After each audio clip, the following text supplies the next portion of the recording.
Hey guys, it's Dan Ellice from Feel Good with Body Science, and we've been inundated with all our responses. So we decided with this podcast, we're going to go in a little bit more detail and answer some amazing questions that we've had from all our viewers and listeners.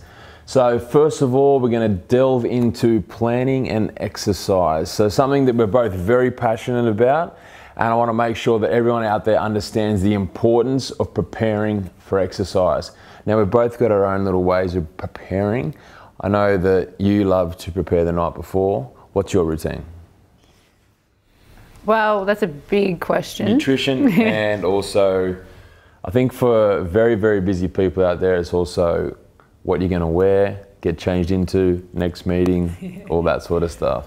I think in the first three episodes, we spoke about what is balance, what it takes to be motivated to get your goals happening, and the planning aspect of that as well. And I think the questions that we've had come through is, you know, what does it take to keep motivated, to be motivated, and how do you really set achievable goals? And I think talking about how we do that has been something that's been raising a lot of interest. So when it comes to, first thing is motivation. I think that's something that from experience, so whether it's consulting or clinically, I think motivation is so important, and it needs to come from Dan, needs to come from me, it needs to come from you. So initially you need to find out what is your motivation to be well. What does that mean to you?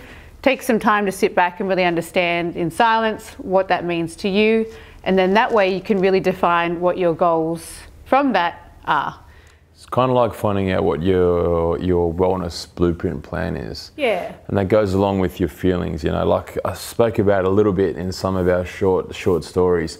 But with your wellness, there's no such thing as a wellness expert. You're your own wellness expert.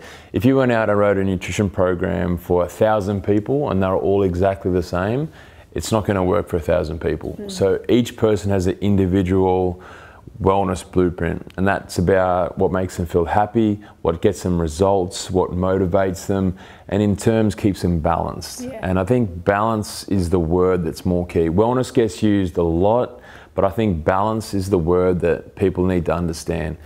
If you get caught up in, and I'm my own worst enemy, if I get overwhelmed with work and I get stressed out that I haven't been able to train too much, my little balance beam starts to go one way, and that's when I sort of lose touch with everything else. So balance, I reckon, is one of the most important things that we're starting to now realize and recognize in the health and fitness industry.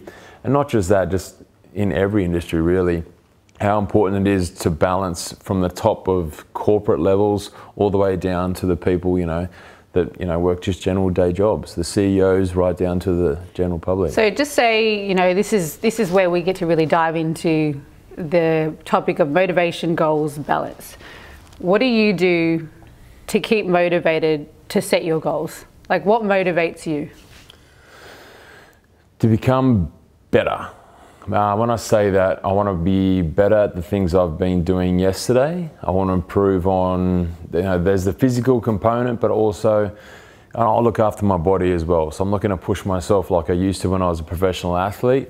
For me, as a wellness director, I want to make sure that I'm being, you know, more constructive into teaching people about their wellness. That's a big thing for me, is education.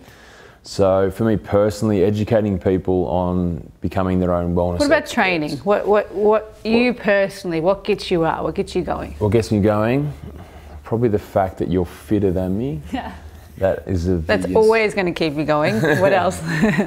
Maybe. What gets you roaring? What gets me going is the fact that it's almost like your own sort of therapy, I guess. So for me, training, the feeling you get after that reward system, for me, you can't beat that. Okay. So, you know, if you don't train, if you haven't, and there's, some people say they can't find the time to train, you can always make time. But for me, training every day isn't about putting yourself through the absolute ringer where you're about to pass out. Sometimes, for example, my training might be having half an hour on the beach while the sun comes up, and you're just reflecting over things. So one of your goals would be to balance. Find your own balance in the morning. Yeah, my me time is a part of my balance. There's the physical, there's the nutritional, there's the me time, there's getting enough sleep, there's the social aspect, there's the relationship aspect. So what would another goal be? So you've got balance in the morning. Yeah. What else? Nutrition. And what does that mean to you? Nutrition to me, I know if I eat well, I'm going to be well mentally. So how do you go? What's your goal in nutrition? Nutrition is to maintain a consistent state of mind. So how do you do that? I eat consistently. And you plan your meals. I plan my meals, but I've done it enough so I know I can eat consistently, and obviously I plan my meals enough to know that if I have a disruptive day, I'm prepared for that disruptive day. And if I'm not prepared, I'll know that priority number one, I won't be able to do X, Y, Z for the rest of the day if I don't have the nutrition in. Because I know the importance, nutrition's 80% or even higher than that in terms of actually getting that performance and getting those results. So, and someone that suffers, depression and anxiety and things like that, there's such a big correlation with that and nutrition. So you wake up in the morning, you find your wellness, nutrition is everything to you because of obviously the good effects it has on your day. Yeah. What's the third one, if you could pick one? Third one? I like to be, I don't know, my third one is probably being on top of all my tasks. So prioritising the importance of my tasks. For mental clarity. For mental clarity, yeah. So if I've done my mental clarity, then I'm sort of set for the day. My physical, my nutritional, and my mental well-being, if that's the start to my day, then that day's good. If there's a disruptive day where I can't get any of those in at all, it's a tough day, but not every day is going to be a good day. Yeah. Which is important. So important. And what we were getting at is everybody's goals and motivation is going to be completely different, but you really need to know what your goals are in order to strive for them. Because really it's just prioritizing your time to put into the right space for the right things for you. So if it's waking up for the feel good, if it's nutrition for the feel good, and then it's the nighttime for the feel good, know exactly what they are and set them. Because once you achieve them, tick them off and then move on to the next. So having a consistency in knowing exactly what you want is setting yourself up for success, really. What about for those people that don't have an exercise goal? Yeah.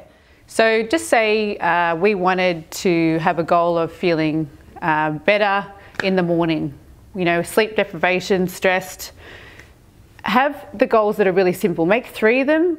You can make more, but 3 is a really good amount. So just say, I need to sleep better. In order to do that, and talk yourself through it. So make the goal simple and talk yourself how you're going to achieve it. So many studies suggest that by simply talking yourself through it, you're really enabling yourself to succeed at it. Visualize it. Yeah, you tell me about that every day. So your perfect Tuesday, what does that look like and how are you going to get there? It's not rocket science. It doesn't ever need to be. Keep it simple and fun and enjoy the journey, because one step is better than taking a step backwards. That's so true. But I come across a lot of people, ex-athletes, and when you're an athlete or you have some sort of team and you're working towards a specific goal in terms of performance, not just, your well-being and all that, some people get a bit lost. So they go to the gym and they go, I want to lose 8 kilos. So that might be a goal. Some people, they get that lost routine where they just don't know what to do. Yeah.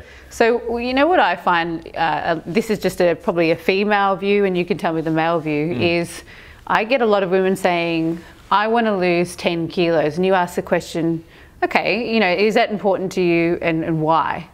And then they think about it and they think, well, I was 10 kilos lighter when I was 23. Okay.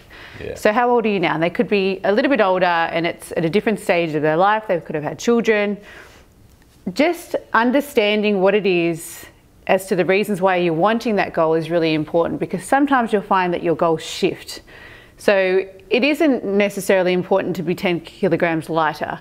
You could be that you just want to be 3, but you weren't really aware of it until you spoke yourself through it.